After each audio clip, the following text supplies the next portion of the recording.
Hey, si tu veux que j'évite de pactiser avec le diable pour qu'il vienne hanter ta maison cette nuit, je te conseille de liker cette vidéo dès maintenant.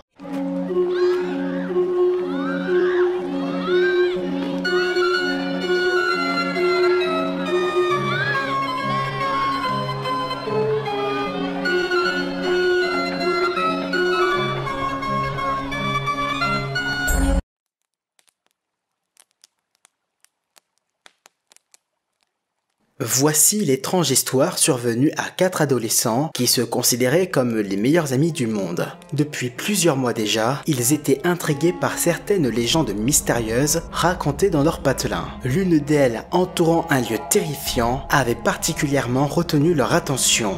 Dans le but de démontrer leur courage et d'impressionner quelques-uns de leurs amis, ils décidèrent de se rendre sur les lieux afin de prendre quelques photos dans le tunnel. Ils ne croyaient pas aux fantômes, bien sûr. Du moins, pas encore.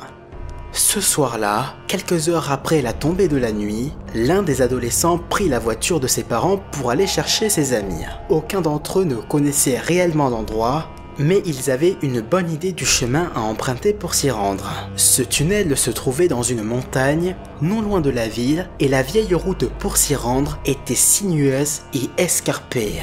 Rien d'évident pour le jeune conducteur qui ne pouvait cacher sa joie lorsque finalement ils arrivent au tunnel. Il décida de laisser sa voiture à l'entrée du tunnel, les phares allumés afin d'éclaircir le sinistre endroit et de prendre une belle photo.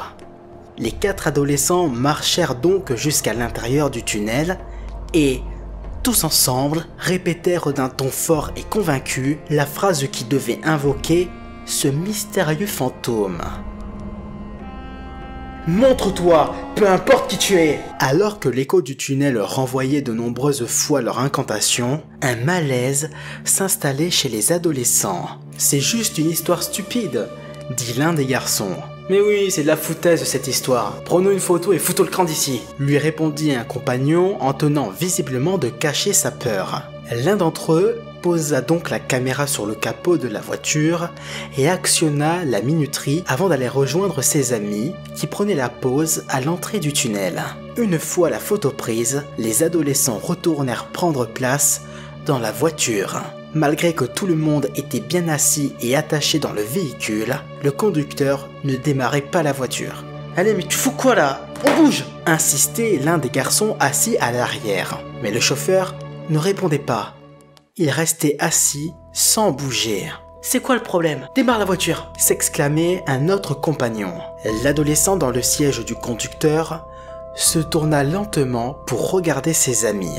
Son visage était très pâle et des gouttelettes de sueur coulaient de son front. « Les gars, nous sommes amis, non ?» demanda-t-il d'une voix tremblotante. « Bien sûr que nous le sommes », répondit les autres. « Vous serez toujours là pour moi, n'est-ce pas?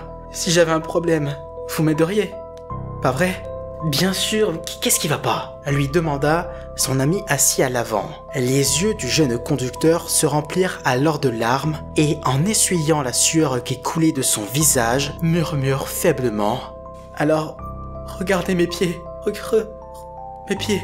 Les autres garçons échangèrent un regard perplexe avant de diriger leurs yeux vers les pieds du conducteur. Au pied de l'adolescent se trouvaient 2 mains blanches qui semblaient sortir du plancher de la voiture. Les longs doigts difformes retenaient fermement les mollets du conducteur immobile.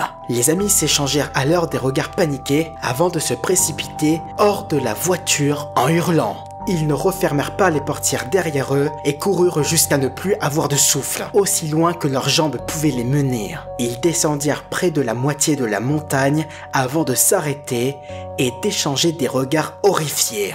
Ils prirent plusieurs minutes pour reprendre leur souffle, mais ils pensèrent vite à leur ami qui était resté dans la voiture en très mauvaise compagnie. De plus, ils étaient beaucoup trop loin de leur quartier pour revenir en marchant.